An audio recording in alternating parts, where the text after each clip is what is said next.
Assalamualaikum semuanya. Bagaimana kabar kalian? Semoga selalu diberi kesehatan dan dimudahkan rezekinya oleh Allah. Amin ya robbal alamin. Sudah bukan hal yang baru. Lebaran yang seharusnya jadi hari kemenangan malah berubah jadi kekacauan. Sudah siap-siap takbiran, sudah cuci baju lebaran, sudah atur janji ke rumah saudara. Tiba-tiba Menteri Agama muncul di TV dan berkata, "Maaf, Lebaran bukan besok tapi lusa." Apa ini? Kenapa setiap tahun harus ribut soal melihat bulan? Apa kita masih hidup di abad ke-12 ketika teleskop belum ditemukan? Bagaimana mungkin teknologi sudah secanggih ini, tapi untuk menentukan satu tanggal saja masih harus sidang berjam-jam? Muhammadiyah bilang begini, NU bilang begitu, pemerintah bilang nanti dulu, sementara rakyat hanya bisa gigit jari. Di rumah-rumah ibu-ibu menadak panik. Ketupat ini jadi dimakan atau disimpan, opor ini jadi dihidangkan atau dibekukan. Anak-anak bingung, jadi puasa lagi atau boleh makan. Sementara bapak-bapak di warung kopi sibuk debat kusir, seolah merekalah yang akan menentukan kapan lebaran. Dan ini bukan cuma soal bingung makan. Para pedagang pasar kelabakan, harga daging sudah naik, stok sudah habis. Tapi karena lebaran mundur, permintaan melonjak lagi. Sementara para pekerja yang sudah atur jadwal mudik jadi kena imbas. Tiket kereta dan pesawat habis, cuti sudah diatur, tapi lebaran malah bergeser. Siapa yang mau bertanggung jawab? Lebaran seharusnya hari kemenangan, hari yang menyatukan. Tapi setiap tahun kita justru dipecah-pecah. Yang satu takbiran duluan, yang satu masih menahan lapar, yang satu sudah bermaaf-maafan, yang satu masih menunggu fatwa ulama. Negeri ini begitu sulit bersatu, bahkan untuk sesuatu yang seharusnya pasti.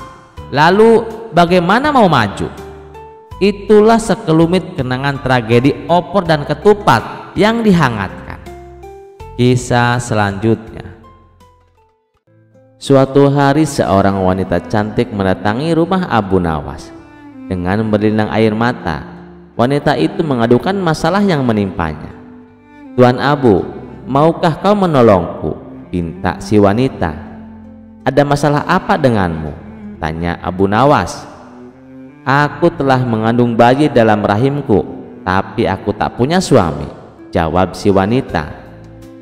"Kau telah berbuat zina?" tanya Abu Nawas kembali. "Tidak tuan, demi Allah tidak.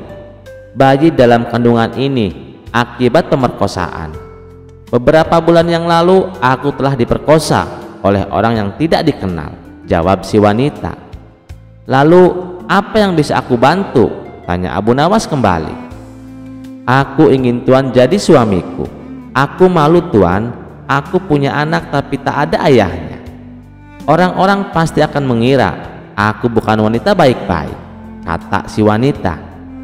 Karena merasa kasihan, Abu Nawas pun menyanggupi permintaannya. 3 bulan kemudian tersiar kabar kalau wanita tersebut melahirkan.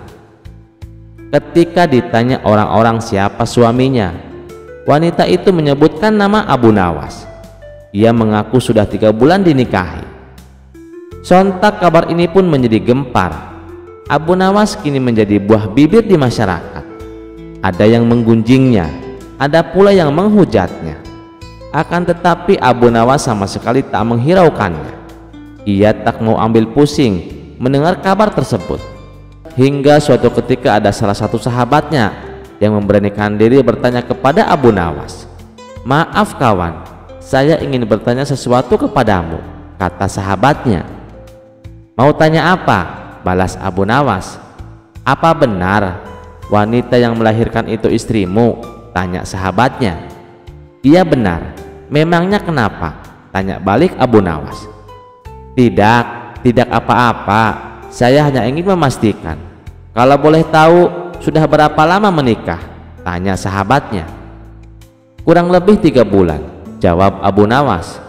"Oh maaf nih, bukannya dibutuhkan 9 bulan untuk melahirkan bayi?" tanya sahabatnya. "Iya, itu benar. jawab Abu Nawas. Lalu bagaimana kau bisa punya anak hanya dalam 3 bulan? Tanyanya kembali. Itu hitungan sederhana. Sekarang tanya balik sama kamu. Aku sudah berapa lama menikahi wanita itu? Tanya balik Abu Nawas. 3 bulan, jawab sahabatnya. Sudah berapa lama wanita itu menikah denganku? Tanya Abu Nawas kembali. 3 bulan, jawab sahabatnya. Setelah kami menikah, sudah berapa lama bayi itu dalam kandungan? 3 bulan juga, jawab sahabatnya. Nah, itu dia. Kalau dijumlahkan semuanya maka akan menjadi 9 bulan seperti yang kau kira, jelas Abu Nawas.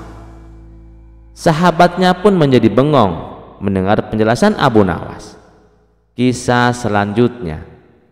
Pada suatu pagi raja mengajak Abu Nawas berjalan-jalan di padang pasir. Para pengawal dengan sigap telah menyiapkan 2 ekor unta yang gagah untuk mereka tunggangi. Sang raja melirik Abu Nawas dan berkata, "Naiklah Abu Nawas."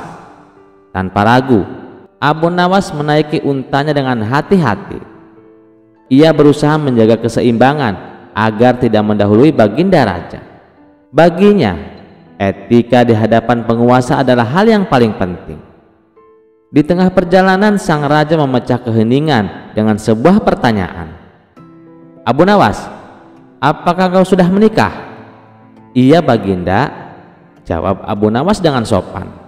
Sang raja mengangguk lalu bertanya lagi, "Dengan perawan atau janda?" "Dengan janda baginda," jawab Abu Nawas tanpa ragu.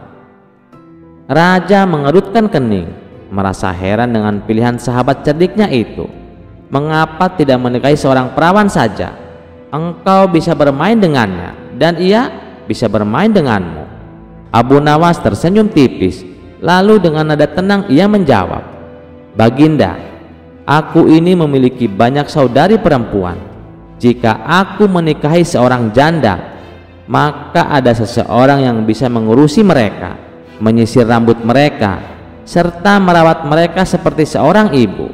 Sedangkan seorang gadis perawan biasanya lebih senang bermain-main, berbeda dengan seorang janda yang telah memahami pahit manisnya kehidupan berumah tangga." Mendengar jawaban itu, raja terdiam sejenak. Ia kemudian tertawa kecil dan mengangguk penuh kagum. "Abu Nawas, engkau memang selalu punya alasan yang bijak di balik setiap keputusanmu.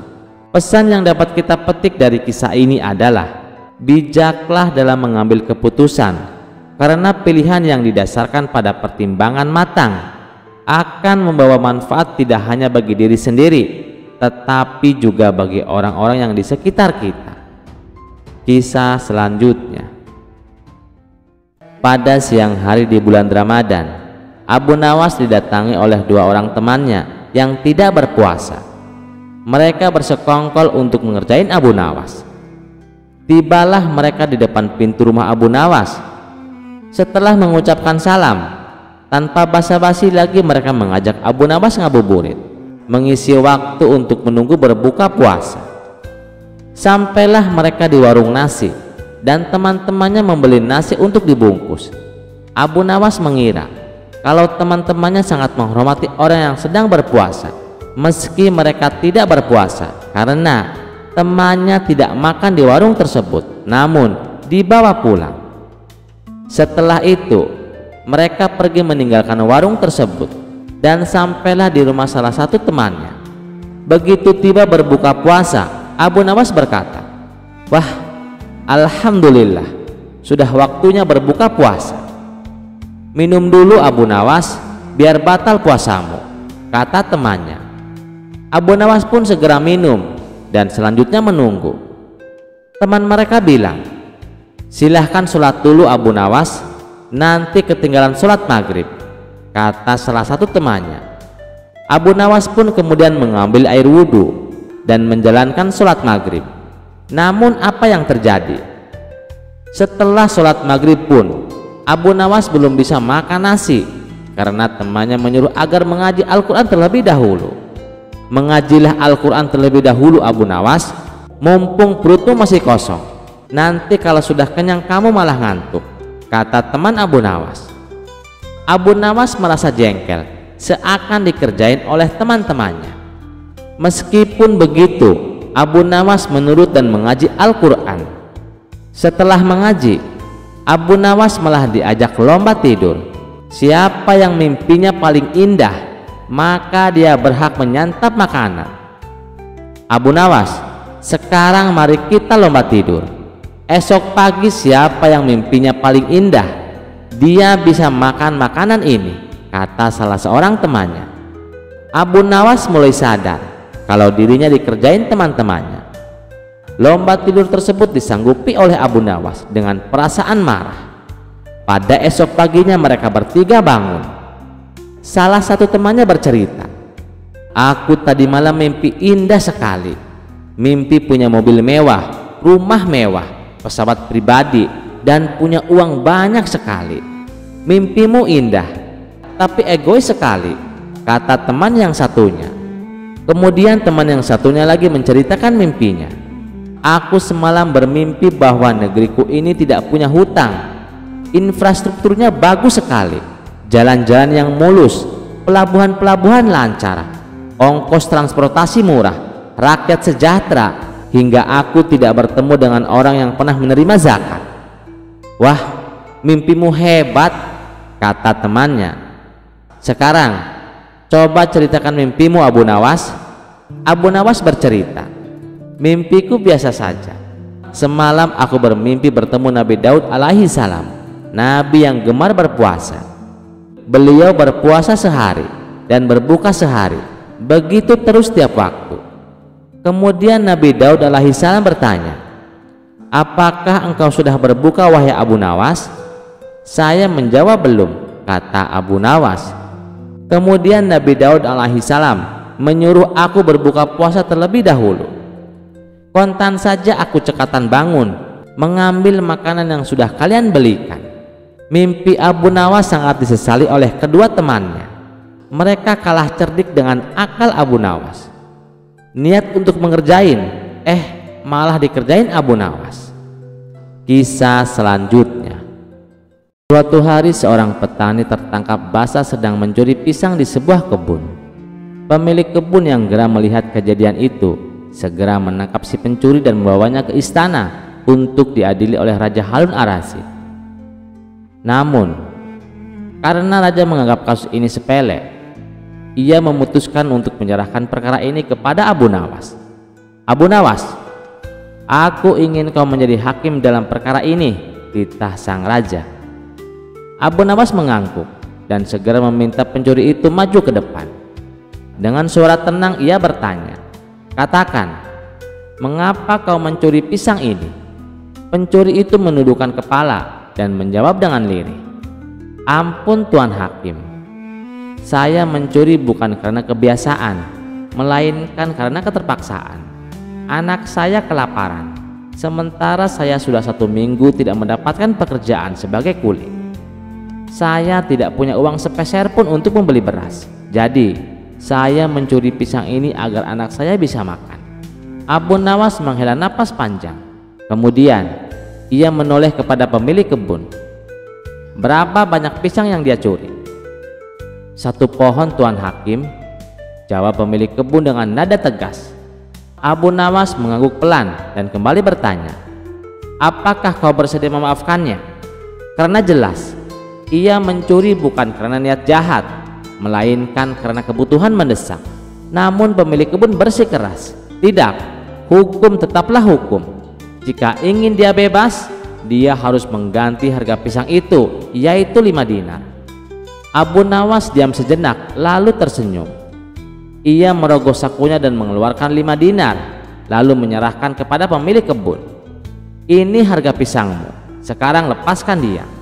Si pemilik kebun menerima uang itu dengan puas. Namun sebelum ia pergi, Abu Nawas berkata lantang, "Sekarang giliranmu yang aku hukum." Pemilik kebun terkejut. "Mengapa saya dihukum Tuan Hakim?" tanyanya dengan bingung. Abu Nawas menatapnya tajam. "Kau tidak memiliki belas kasihan. Seharusnya kau bisa memaafkan orang yang kelaparan. Namun kau lebih memilih uang daripada rasa kemanusiaan. Oleh karena itu, aku putuskan bahwa uang 5 dinar itu adalah hukuman bagimu karena hatimu lebih keras dari batu. Raja Harun yang menyaksikan kejadian itu tertawa terbahak-bahak. Abu Nawas, kau memang hakim yang bijaksana. Aku sangat puas dengan keputusanmu.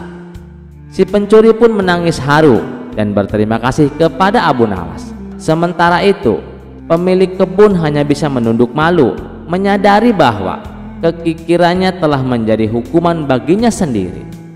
Kisah selanjutnya. Pada suatu malam yang sunyi di bulan puasa, Abu Nawas termenung sendirian meratapi nasibnya. Gaji dari kerajaan belum juga dibayarkan karena kondisi kerajaan sedang krisis, sementara Lebaran semakin dekat. Dalam hatinya ia bergumam, "Aduh, hari terus berganti, siang lagi malam lagi, siang lagi malam lagi, tapi aku tetap saja tak punya uang. Rokok pun tak terbeli, apalagi baju baru buat anak istri. Bagaimana ini?" Tiba-tiba sebuah ide cemerlang muncul di benaknya. Keledai satu-satunya terpaksa harus ia jual. Tanpa menunggu lama, ia membawa keledainya ke kuburan saat tengah malam. Setibanya di sana, ia berdiri tegak dan berseru lantang, "Wahai penghuni kuburan, siapa yang mau membeli keledai ajaibku?" Tiba-tiba dari balik nisan yang gelap muncul sosok pocong. Pocong itu menatap Abu Nawas dengan heran dan bertanya, "Wahai manusia, ada apa kau berteriak-teriak di sini? Kenapa kau mencari kami?" Abu Nawas tersenyum dan berkata, "Aku ingin menjual keledai ajaib ini. Tapi kemana teman-temanmu yang lain, Cong? Kenapa kau sendirian di sini?"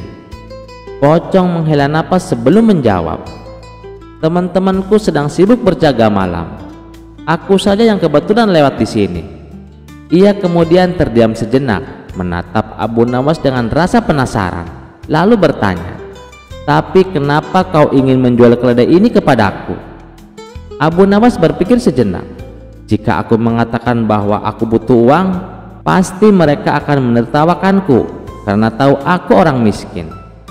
Maka dengan senyum liciknya ia berkata, "Aku hanya kasihan melihatmu, Cong. Kau harus berjalan dengan cara meloncat-loncat. Tidakkah kau lelah?" Pocong menghela napas panjang. "Ya, tentu saja melelahkan. Tapi ini sudah kodrat kami sebagai pocong." Abu Nawas mengangguk, lalu melanjutkan, "Nah, daripada kau lelah meloncat-loncat terus, lebih baik kau beli keledaiku ini. Harganya murah, hanya 1000 dinar."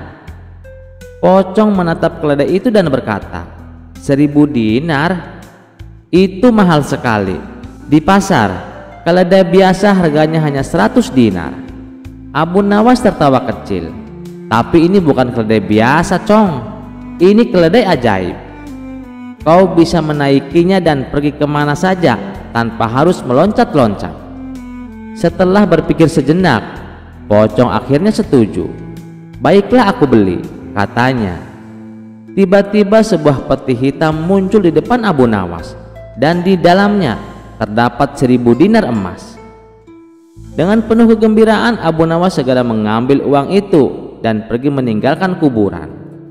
Sesampainya di rumah, ia tertawa sendiri sambil bergumam, "Dasar pocong, mana ada pocong bisa naik keledai? Kan kita sudah beda alam." Dan benar saja, di kuburan pocong berusaha menaiki keledai tersebut, tapi setiap kali mencoba, tubuhnya yang tak berwujud selalu tembus begitu saja. Sementara itu, Abu Nawas tidur nyenyak dengan kantong penuh uang, puas dengan kelicikannya. Kisah selanjutnya. Suatu malam di bulan Ramadan, Abu Nawas tiba-tiba ingin menikmati secangkir kopi. Sayangnya, persediaan di rumahnya habis. Ia pun memutuskan untuk pergi ke warung kopi di seberang hutan, meskipun waktu sudah menunjukkan tengah malam. Perjalanan ke sana memakan waktu sekitar 1 jam, tapi demi secangkir kopi, Abu Nawas tak gentar. Sambil berjalan melewati hutan yang sunyi, ia tetap santai. Sesekali suara burung malam dan dedaunan yang tertiup angin membuat suasana sedikit mencekam. Tapi Abu Nawas tetap melangkah dengan tenang. Setelah menempuh perjalanan yang cukup jauh, akhirnya ia sampai di warung kopi. "Pak, ada kopi?" tanya Abu Nawas kepada penjual kopi. "Ada, Tuan Abu. Mau diminum di sini atau dibungkus?" jawab sang penjual. "Dibungkus saja, buat nemenin sahur nanti," ujar Abu Nawas. Sang penjual kopi keheranan. "Tumben Tuan Abu, malam-malam begini beli kopi, gak takut hantu?" tanyanya penasaran. Abu Nawas tertawa kecil. "Ah, mana ada hantu di bulan puasa. Sebelum Ramadan sih aku sering ketemu hantu, tapi hantu itu malah takut kalau bertemu denganku. Mereka nggak mau aku kerjain," katanya dengan wajah penuh percaya diri. Penjual kopi tertawa terbahak-bahak. "Kalau aku sih nggak berani keluar malam begini, sering apes ketemu hantu terus. Padahal aku nggak pernah mengganggu mereka, dan aku sering beribadah," keluhnya. Abu Nawas tersenyum sinis. "Mungkin Tuan ibadahnya hanya kalau lagi butuh sesuatu saja. Hantu itu doyan sama orang yang jarang beribadah loh," katanya sambil mengambil kopi yang sudah selesai dibungkus. Setelah membayar, Abu Nawas pun berpamitan. "Baiklah, aku pulang dulu.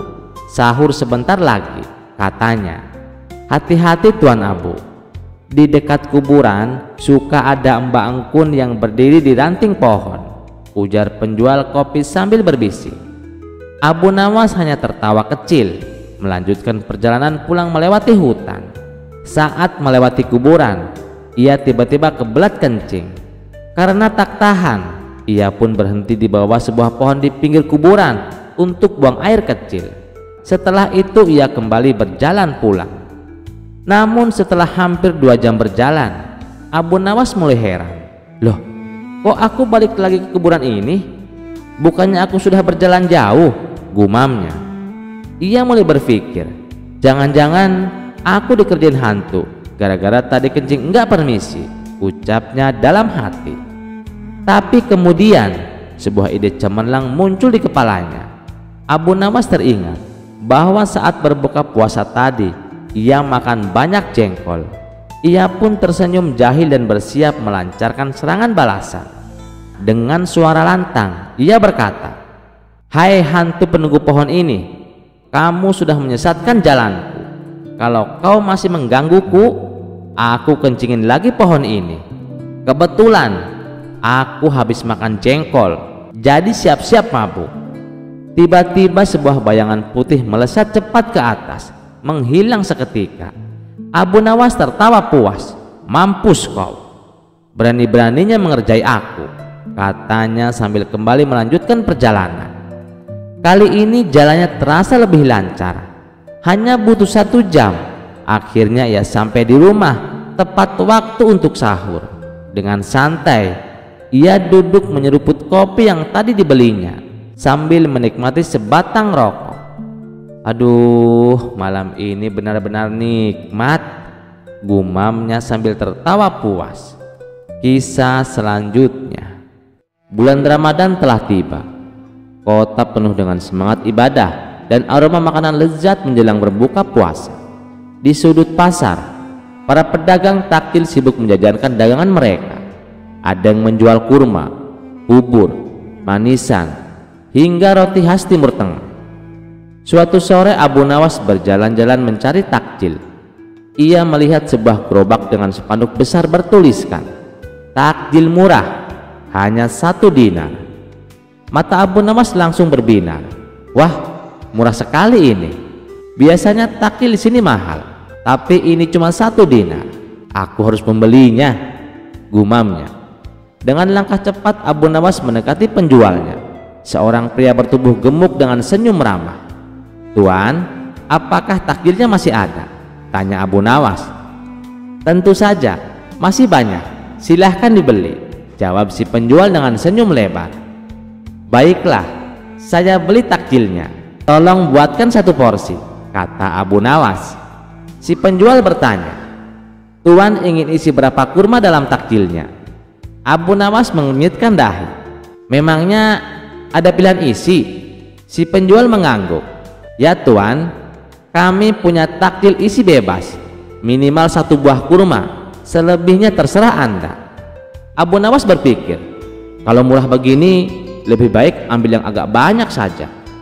Lalu ia berkata, "Baiklah, saya ingin yang isi 5 buah kurma."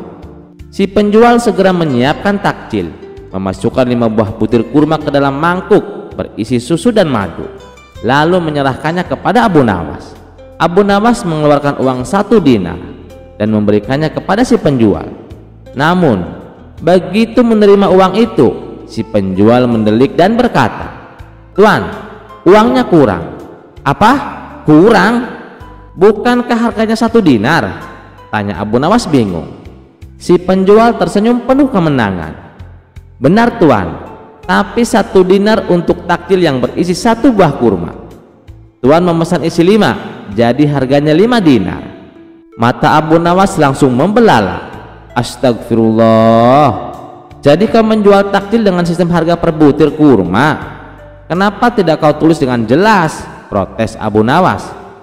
Si penjual tetap tersenyum. "Saya sudah tulis Tuan, takjil murah 1 dinar. Itu benar kan? Saya tidak menipu. Hanya saja Anda tidak bertanya lebih dahulu." Abu Nawas merasa tertipu, tapi ia tahu ini bukan penipuan biasa, melainkan kecerdikan si penjual dalam bermain kata-kata. Akhirnya Abu Nawas terpaksa membayar 5 dinar. Namun dalam hatinya ia bersumpah, "Besok aku akan kembali dan membalas trik licik ini." Keesokan harinya Abu Nawas kembali ke pasar dan melihat si penjual masih menjajankan dagangannya. Kali ini Abu Nawas tersenyum penuh keyakinan. "Tuan, saya ingin membeli takjil 1 dinar, isi 5 buah kurma," katanya dengan tenang. Si penjual senang karena Abu Nawas kembali, lalu segera menyiapkan takjilnya. Setelah selesai, Abu Nawas menerima takjilnya dan berkata, "Terima kasih. Sekarang saya ingin membeli lagi 1 dinar untuk 1 buah kurma." Si penjual mengangguk dan menyiapkan lagi 1 porsi. Lalu Abu Nawas mengulanginya lagi dan lagi dan lagi. Setelah membeli 5 porsi secara terpisah, Abu Nawas kini membeli 5 buah kurma dan 5 mangkuk terpisah. Tetapi ia hanya membayar 5 dinar, bukan 25 dinar. Si penjual terdiam, wajahnya berubah kecut. Ia sadar bahwa ia telah dikerjain oleh Abu Nawas. Abu Nawas tersenyum dan berkata, "Nah, sekarang aku tidak merasa rugi lagi.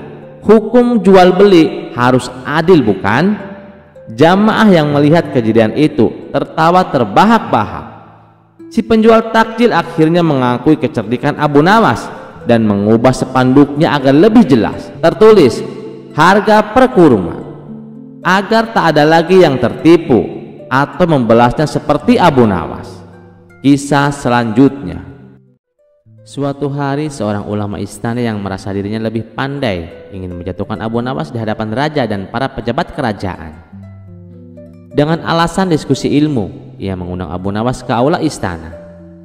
Ketika semua orang telah berkumpul, ulama itu berdiri dan dengan suara lantang ia berkata, "Wahai Abu Nawas, aku ingin mengujimu dengan sebuah pertanyaan. Jika kau bisa menjawabnya, aku akan mengakui kecerdasanmu. Tapi jika tidak, maka kau harus mengakui kebodohanmu." Abu Nawas tersenyum tenang dan mengangguk. "Baiklah, tanyakanlah," jawabnya tanpa ragu. Ulama itu kemudian bertanya dengan penuh percaya diri, "Menurutmu, mana yang lebih dahulu ada, waktu atau Allah?" Seisi aula mendadak sunyi. Semua orang menunggu jawaban Abu Nawas dengan penuh antusias. Pertanyaan itu tampak sederhana, tapi sangat sulit. Jika Abu Nawas menjawab bahwa waktu lebih dahulu, itu bertentangan dengan keyakinan bahwa Allah Maha Abadi. Namun jika ia menjawab bahwa Allah lebih dahulu, ulama itu pasti akan mempersulitnya dengan pertanyaan lanjutan. Abu Nawas berpikir sejenak, lalu melangkah ke depan dengan senyum di wajahnya. Ia menatap ulama itu dengan tenang dan berkata, Allah ada sebelum adanya sebelum, dan tetap ada setelah adanya sesudah. Allah tidak tergantung pada waktu, karena waktu itu sendiri adalah ciptaannya. Para hadirin mulai berbisik-bisik. Ulama itu tampak tidak puas dan bersiap untuk menyanggah. Tetapi Abu Nawas melanjutkan, Tuan ulama, kita memahami bahwa waktu telah tercipta karena adanya pergerakan dalam ruang. Waktu yang kita kenal, detik, menit, jam, hari, bulan, dan tahun, berpacu pada rotasi serta revolusi bumi terhadap matahari. Jika demikian, mungkinkah ruang lebih dahulu ada sebelum waktu? Jika ruang lebih dahulu, apakah penciptaan alam semesta tidak memiliki tahapan? Padahal dalam Al-Quran surat Hud ayat 7 disebutkan bahwa langit dan bumi diciptakan dalam 6 masa. Ulama itu terdiam, tampak mulai mencerna penjelasan Abu Nawas. Namun Abu Nawas belum selesai. Dari sini kita bisa menyimpulkan bahwa ketika ruang diciptakan, waktu sudah berjalan. Artinya, secara tidak langsung kita bisa berasumsi bahwa waktu telah ada lebih dahulu daripada ruang. Namun mari kita permudah. Waktu adalah penghitung gerak atau ukuran. Jika tidak ada gerak, tidak ada waktu. Alam tidak diciptakan dalam waktu, tetapi dengan terciptanya alam, waktu pun ikut ada. Abu Nawas menatap ulama itu dengan penuh kebijaksanaan. Dan pertanyaan yang paling penting, siapa yang menciptakan waktu? Jawabannya jelas, Tuhanlah atau Allah lah yang menciptakan waktu. Karena waktu adalah ciptaan, maka tidak logis jika Tuhan atau Allah dikatakan sebagai sesuatu yang berwaktu. Dengan menanyakan apa yang Tuhan atau Allah lakukan sebelum menciptakan alam, kita sebenarnya telah mengasumsikan keberadaan waktu sebelum alam diciptakan. Padahal sebelum alam tercipta tidak ada yang namanya waktu, sehingga tidak ada ruang bagi kita untuk menanyakan apa yang dilakukan Tuhan atau Allah sebelum menciptakan alam semesta. Secara filosofis, pertanyaan ini bermasalah karena dia mengasumsikan adanya waktu bagi sesuatu yang tidak berwaktu. Untuk menjawab pertanyaan ini, kita sebagai manusia tidak akan pernah mencapai kebenaran mutlak. Kita hanya bisa berjuang menuju kebenaran. Kebenaran hanyalah milik Allah Subhanahu wa Ta'ala. Para hadirin semakin terpesona dengan penjelasan Abu Nawas. Ulama itu tampak bingung, mencari celah untuk membantah. Namun sebelum ia sempat berbicara, Raja Harun Ar-Rasyid yang sejak tadi menyimak langsung bertepuk tangan. Luar biasa Abu Nawas, jawabanmu begitu dalam dan penuh kebijaksanaan, seru sang raja dengan kagum. Orang-orang di aula pun ikut bertepuk tangan. Ulama itu terdiam, wajahnya memerah karena malu. Niatnya untuk menjebak Abu Nawas justru berbalik menjadi bumerang. Sejak hari itu, Abu Nawas tidak hanya dikenal sebagai orang yang jenaka, tetapi juga sebagai seseorang yang memiliki kebijaksanaan tinggi. Kisah selanjutnya. Assalamualaikum semuanya. Bagaimana kabar kalian? Semoga selalu diberi kesehatan dan dimudahkan rezekinya oleh Allah. Amin ya robbal alamin. Suatu siang di bulan Ramadan, udara di Baghdad sangat panas. Orang-orang berpuasa dengan penuh kesabaran, kecuali satu orang yang memang terkenal malas ibadah, yaitu Abu Jahal. Saat orang lain menahan lapar dan haus, Abu Jahal malah asik makan daging panggang dan minum susu dingin di rumahnya. Dengan santainya, ia berkata, "Untuk apa susah-susah puasa? Yang penting perut kenyang dan hati senang." Kebetulan kelakuan Abu Jahal ini sampai ke telinga Abu Nawas. Ia pun berpikir, orang seperti ini harus diberi pelajaran, gumamnya. Abu Nawas lalu menemui penjaga pasar Baghdad dan berbisik, "Tuan, ada pencuri makanan di kota ini. Orang itu makan di siang bolong saat semua orang berpuasa." Penjaga pasar langsung marah. "Siapa orangnya? Harus kita hukum." "Tuan, ikut aku. Dia sedang asik makan di rumahnya." Bersama beberapa penjaga pasar, Abu Nawas menuju rumah Abu Jahal. Di depan rumahnya, Abu Nawas pura-pura berteriak dengan suara panik.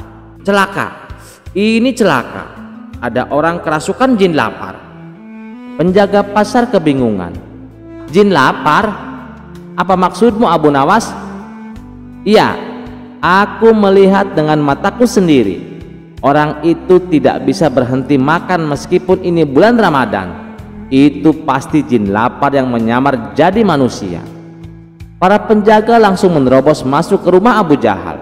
Dan benar saja, mereka mendapati Abu Jahal sedang makan paha kambing besar dengan tangan kanan memegang roti dan tangan kiri memegang mangkuk susu. Salah satu penjaga berteriak, "Astagfirullah, itu dia jinnya, jin lapar yang menyamar jadi manusia." Abu Jahal tersedak. "Apa? Aku bukan jin, aku adalah Abu Jahal." Tapi para penjaga tidak percaya. Manusia normal tidak mungkin makan sebanyak itu saat Ramadan. Kau pasti jin. Mereka langsung menggotong Abu Jahal keluar rumah dan membawanya ke pasar. Di tengah jalan, banyak orang yang melihatnya sambil berbisik-bisik, "Astagfirullah, ada jin lapar tertangkap. Lihat perutnya besar sekali. Pasti dia makan semua makanan kita." Wajah Abu Jahal merah padam. "Aku bukan jin, aku adalah manusia," teriaknya. Tapi tidak ada yang percaya. Di pasar, para penjaga hampir saja mengikatnya di tiang sebagai tontonan. Tapi sebelum itu terjadi, Abu Jahal berteriak, "Ampun, aku berjanji tidak akan makan di siang hari lagi. Aku akan puasa asal kalian bebaskan aku." Akhirnya para penjaga tertawa dan melepaskannya. Abu Nawas mendekati Abu Jahal dan berbisik, "Nah, sekarang kau tahu rasanya kalau tidak menghormati orang lain yang berpuasa." Sejak saat itu, Abu Jahal tidak berani lagi makan di siang hari selama Ramadan. Hikmah yang bisa kita petik dari cerita ini adalah jangan makan sembarang di bulan puasa, nanti dikira jin lapar. Orang yang malas beribadah pasti akan kena batunya sendiri. Kalau Abu Nawas sudah turun tangan, siap-siap saja kena jebakan. Kisah selanjutnya. Di sebuah kota kecil yang ramai menjelang Lebaran, hiduplah seorang pria cerdik bernama Abu Nawas. Ia bukan orang kaya, tetapi kecerdasannya selalu membuatnya bisa bertahan hidup. Orang-orang mengenalnya sebagai seorang yang sering mengeluarkan akal-akalan untuk mengatasi masalahnya. Suatu hari, saat ia sedang berjalan di pasar, ia melihat banyak orang sibuk berbelanja keperluan Lebaran. Abu Nawas tersenyum sendiri, berpikir bahwa Lebaran adalah waktu yang tepat untuk berbagi kebahagiaan. Namun, ia sendiri tak punya cukup uang untuk membeli sesuatu yang istimewa. Di tengah keramaian, Abu Nawas melewati sebuah toko kelontong milik Pak Ridwan, saudagar kaya yang terkenal pelit. Pak Ridwan selalu menghindari memberi sedekah meskipun ia memiliki kekayaan melimpah. Abu Nawas tersenyum licik, berpikir bahwa ini adalah kesempatan untuk menguji kedermawanan Pak Ridwan. Ia masuk ke dalam toko dan mulai bertanya, "Pak Ridwan, apakah Anda menjual THR?" "Pak Ridwan, apakah Anda menjual THR?" Pak Ridwan mengerutkan kening. "THR? Mana ada toko yang menjual THR, Abu Nawas?" "Oh, jadi THR itu bukan barang yang bisa dibeli. Kalau begitu, mengapa banyak orang yang menerimanya setiap tahun tanpa harus membayar?" Abu Nawas bertanya dengan polos. Pak Ridwan bingung. Ia tahu bahwa Abu Nawas pasti sedang merencanakan sesuatu, tetapi ia tidak ingin kalah debat. THR itu diberikan, bukan dibeli. Itu hak pekerja dari majikannya. Abu Nawas mengangguk. "Oh, jadi kalau seseorang bekerja untuk orang lain, maka ia bisa mendapatkan THR?"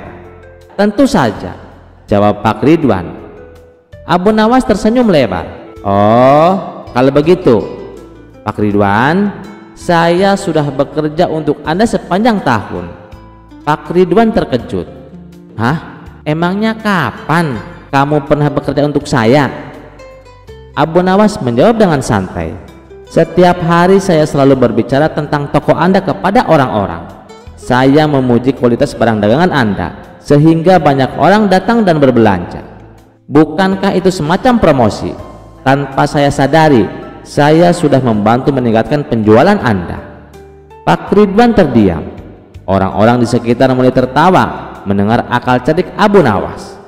Mereka semua setuju bahwa promosi dari mulut ke mulut adalah bagian dari pekerjaan yang nyata.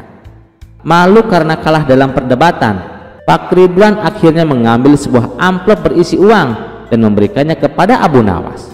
"Baiklah Abu Nawas, ini THR untukmu. Karena kau memang luar biasa dalam berdiplomasi." Abu Nawas tersenyum puas. "Terima kasih Pak Ridwan. Lihat, tidak ada yang salah dalam berbagi.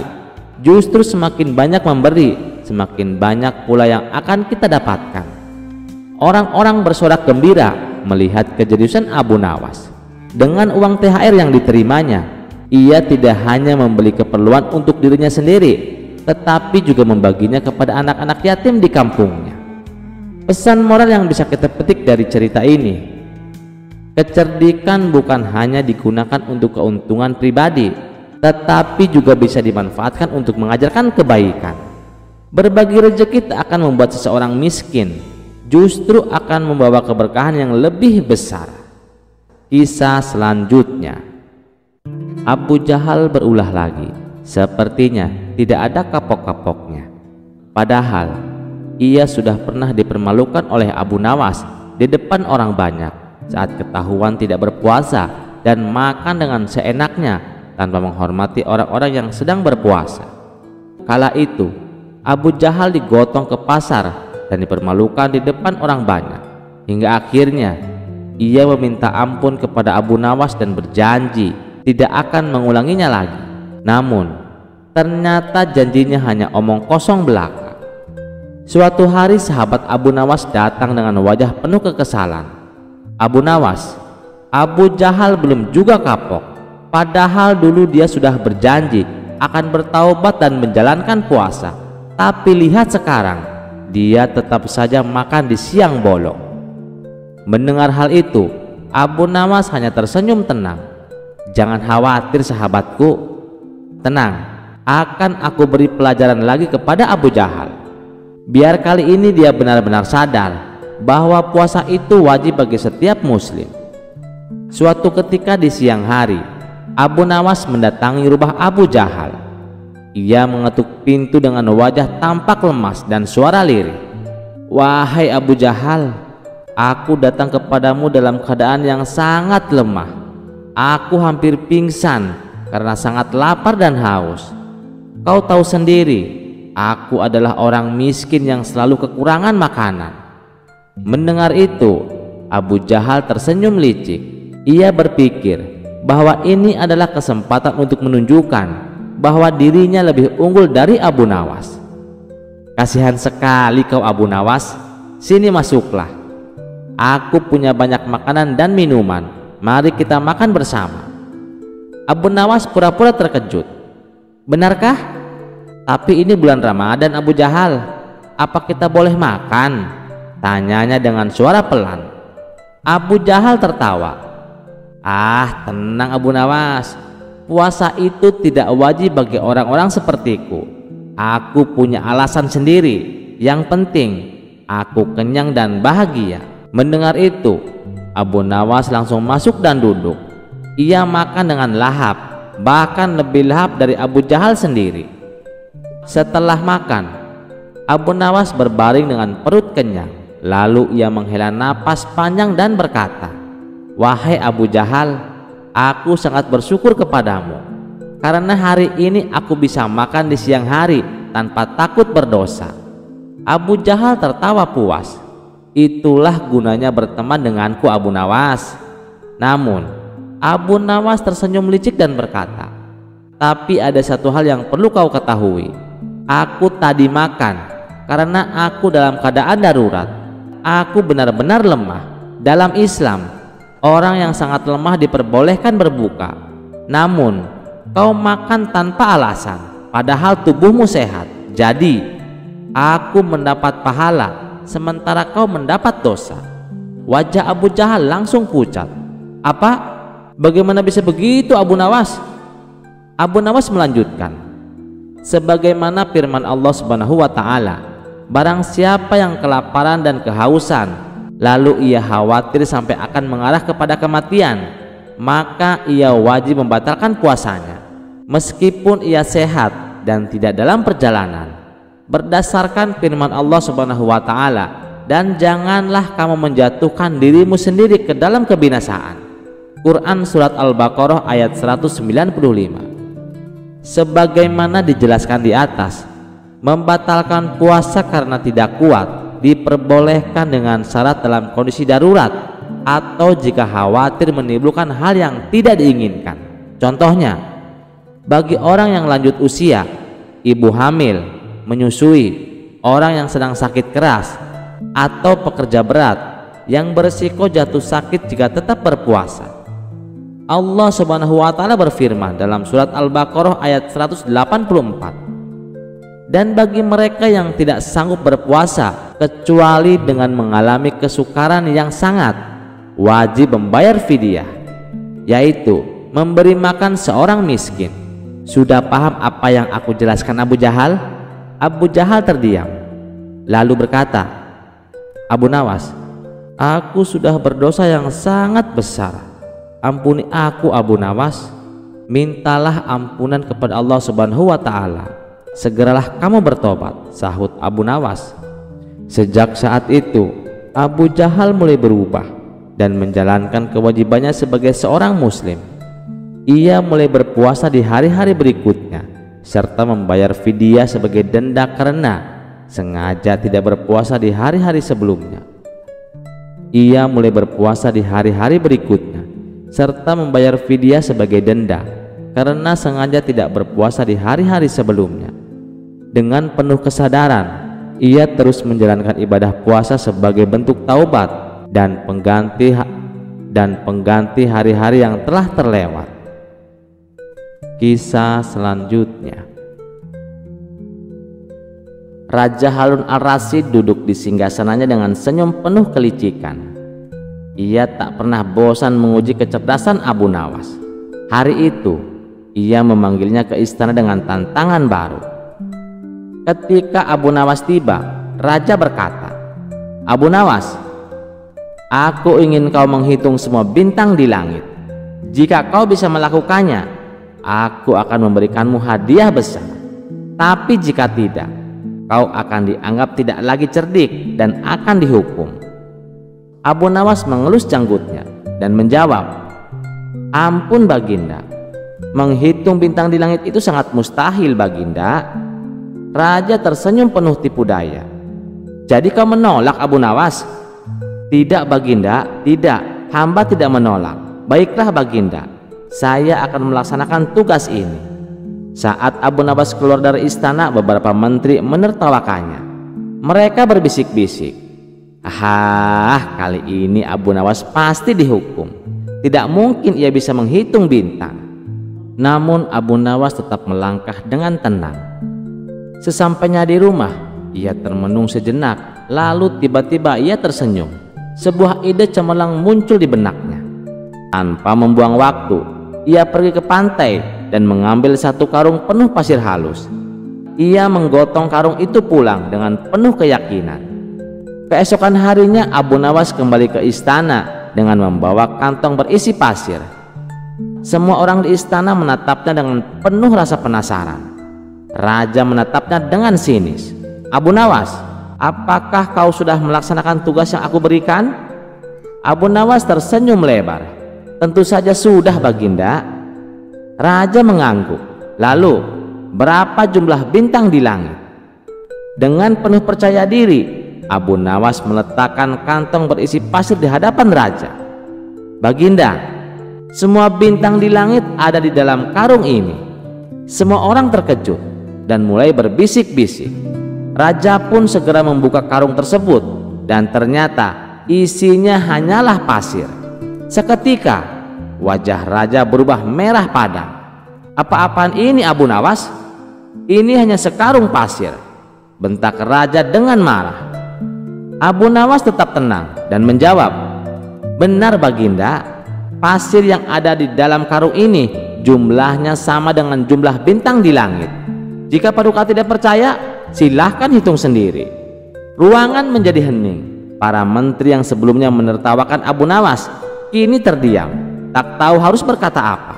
Raja pun dibuat pusing 7 keliling. Namun tak lama kemudian ia tertawa terbahak-bahak. "Hahaha, kau memang cerdik Abu Nawas. Aku mencoba menjebakmu, tapi kau selalu punya cara untuk mengakaliku." Karena kagum dengan kecerdikan Abu Nawas, raja pun menghadiahinya dengan pundi-pundi uang emas.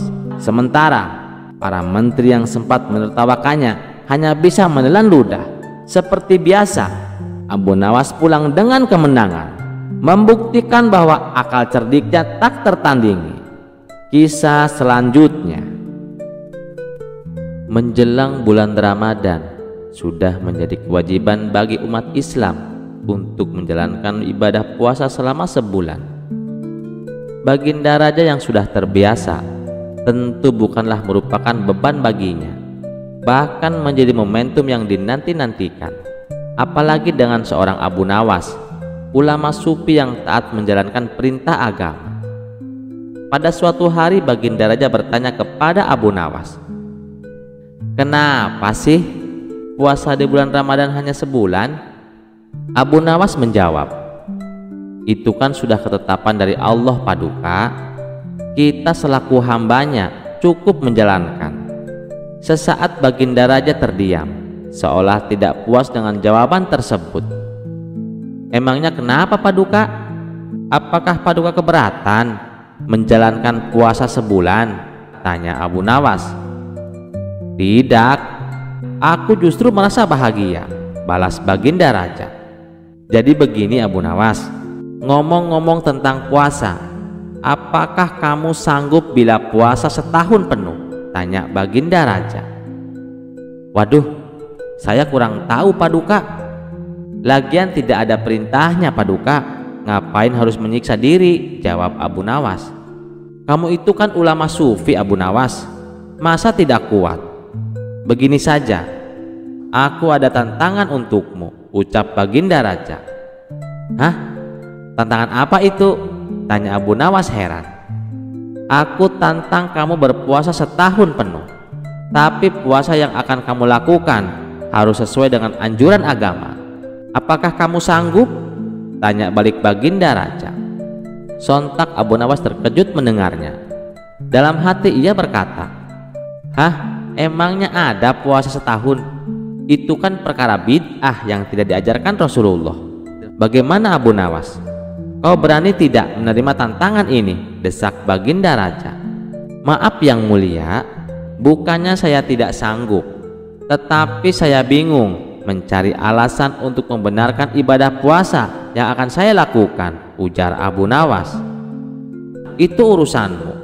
Bukankah kau ulama sufi yang terkenal cerdik? Pasti kau bisa menemukan jawabannya," tukas Baginda raja. Setelah berpikir keras, akhirnya Abu Nawas mendapatkan ide yang cemerlang. "Baiklah Paduka yang mulia, saya terima tantangan Paduka. Tetapi berhubung sekarang masih bulan Ramadan, kita tunda dulu sampai puasanya selesai," kata Abu Nawas. Singkat cerita, setelah bulan Ramadan berlalu, Abu Nawas ditagih janjinya oleh Baginda raja. "Wahai Abu Nawas, kapan kau akan menjalankan tantanganmu?" tanya Baginda raja. "Nanti Paduka, nanti," jawab Abu Nawas. "Iya, tapi kapan?" tanya Baginda raja tak sabar. "Sabar ya Paduka," jawab Abu Nawas. Begitulah seterusnya. Setiap kali ditanya, Abu Nawas selalu mengelak dengan jawaban yang sama. Hingga pada suatu hari Baginda raja kembali bertanya, Abu Nawas, kau selalu saja mengulur-ngulur waktu. Kalau kau tak sanggup bilang saja. Ini sudah sampai bulan Desember, bahkan sebentar lagi datang bulan Januari." Abu Nawas membalas, "Baik Paduka yang mulia, besok hari Kamis saya akan menjalankan tantangan tersebut." Ketika hari Kamis telah tiba, Abu Nawas pun menjalankan puasa untuk memenuhi tantangan Baginda Raja. Kemudian pada hari Jumatnya, Abu Nawas segera mendatangi istana. "Jadi, mulai kemarin kau sudah berpuasa, Abu Nawas?" tanya Baginda Raja. "Benar Paduka yang mulia, dan alhamdulillah saya sudah berpuasa setahun penuh," jawab Abu Nawas. Baginda Raja pun heran mendengar pengakuan Abu Nawas. "Setahun penuh? Bagaimana mungkin Abu Nawas? Kau baru saja puasa sehari," ujar Baginda Raja.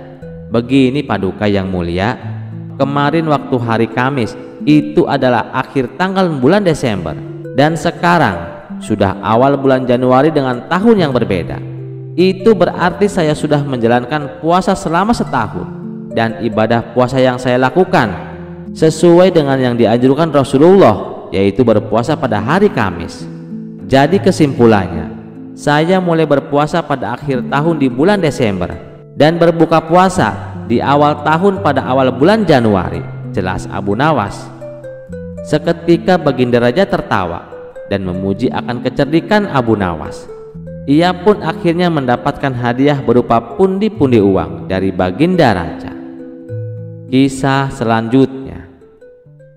Di sebuah kota kecil yang ramai menjelang Lebaran, hiduplah seorang pria cerdik bernama Abu Nawas.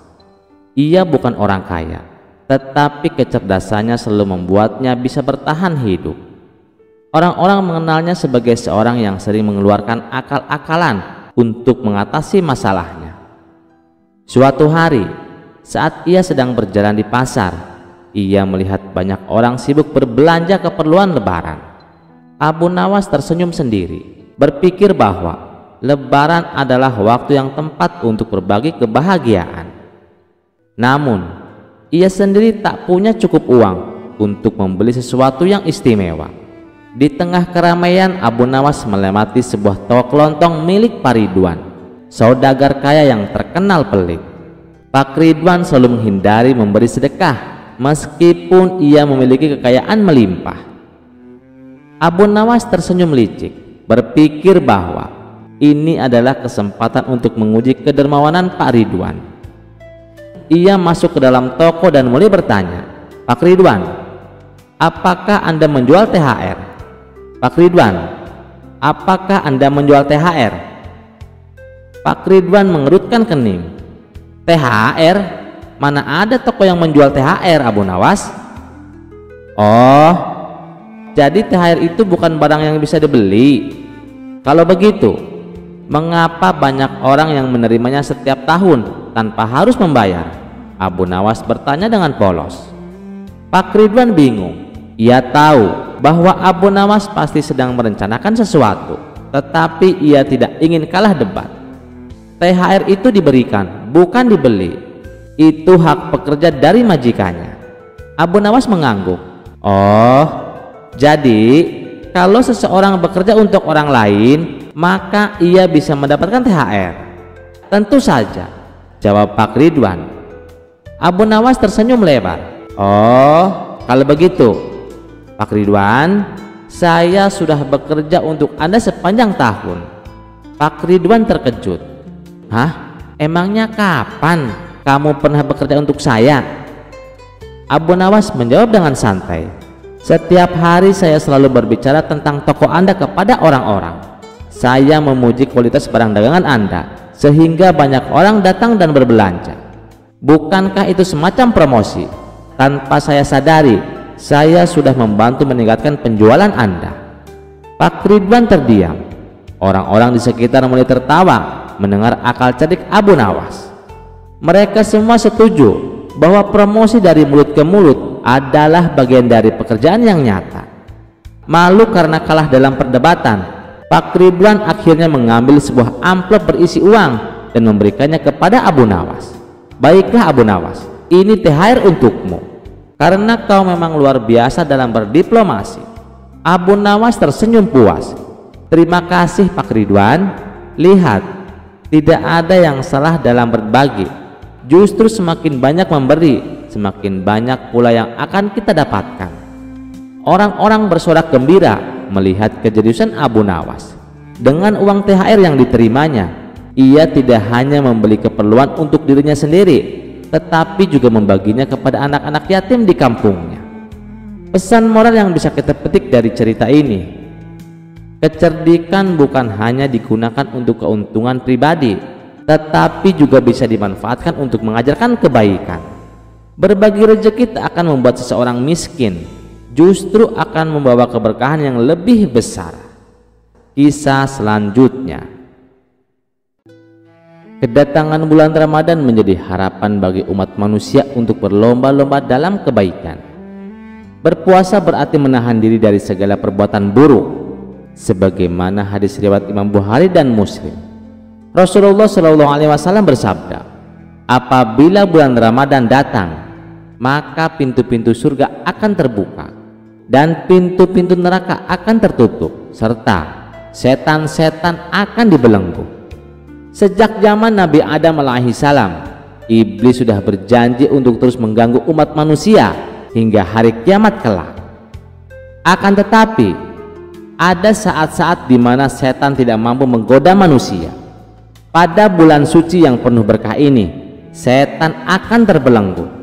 Intensitas setan dalam menggoda manusia menjadi terbatas, tidak seperti di hari biasa. Namun, ada beberapa setan yang tetap berkeliaran. Akan tetapi, setan yang tidak terikat pun tidak mampu menggoda manusia apabila manusia tersebut memiliki ketaatan yang dalam. Suatu hari Baginda Raja mengundang Abu Nawas ke istana. Wajah sang raja tampak muram dan gusar. Setelah Abu Nawas tiba dan memberikan salam, raja langsung menyampaikan kegelisahannya. Abu Nawas, aku heran dengan perilaku rakyatku. Bukankah sekarang bulan Ramadan? Mengapa masih banyak rakyatku yang tidak berpuasa, melakukan maksiat, bahkan berjudi? Aku sebagai raja sangat marah melihatnya. Padahal kan setan sudah dibelenggu. Abu Nawas tersenyum tipis, lalu menjawab dengan penuh kebijaksanaan, ampun Baginda, manusia memang seringkali mengaku beriman kepada Allah dan berjanji akan menaati perintah-perintahnya, namun banyak yang gagal karena lemahnya iman mereka. Sang raja mengernyitkan dahi. Apa maksudmu Abu Nawas? Bukankah tanpa gangguan setan seharusnya manusia lebih mudah beribadah? Abu Nawas menghela napas sejenak sebelum menjelaskan, Baginda, meskipun setan dibelenggu, manusia tetap memiliki hawa nafsu yang sudah terbiasa dipengaruhi oleh setan. Bukankah sebelum Ramadan tiba, setan telah menanamkan kebiasaan buruk dalam diri manusia? Jadi, meskipun mereka tidak lagi digoda langsung oleh setan, mereka masih mengikuti jejaknya. Ibarat seekor kuda yang sudah lama ditarik oleh kekang ke arah yang salah. Meskipun talinya lepas, kuda itu akan tetap berjalan di jalur yang sama. Abu Nawas mengangguk. Benar Baginda, melawan setan yang dibelenggu saja mereka kalah, apalagi jika mereka harus melawan setan yang lepas atau tidak dibelenggu. Jika manusia ingin benar-benar bebas dari godaan, mereka harus melatih diri untuk menundukkan bahwa nafsunya sepanjang tahun, bukan hanya di bulan Ramadan. Sang raja termenung sejenak, kemudian ia mengangguk mantap. Kau benar Abu Nawas, aku harus lebih memperhatikan rakyatku, tidak hanya saat Ramadan, tetapi sepanjang waktu. Aku akan memastikan mereka mendapatkan pendidikan agama yang lebih baik, agar mereka tidak hanya mengandalkan setan sebagai alasan atas perbuatan buruk mereka. Abu Nawas tersenyum, merasa lega, karena Baginda mulai memahami hakikat permasalahan ini. Ia pun berpamitan, meninggalkan istana dengan hati yang tenang. Sementara sang raja mulai merencanakan cara untuk memperbaiki akhlak rakyatnya. Sekian dulu perjumpaan kita kali ini. Sampai jumpa di kisah selanjutnya. Terima kasih yang sudah setia menonton channel ini. Wassalamualaikum warahmatullahi wabarakatuh.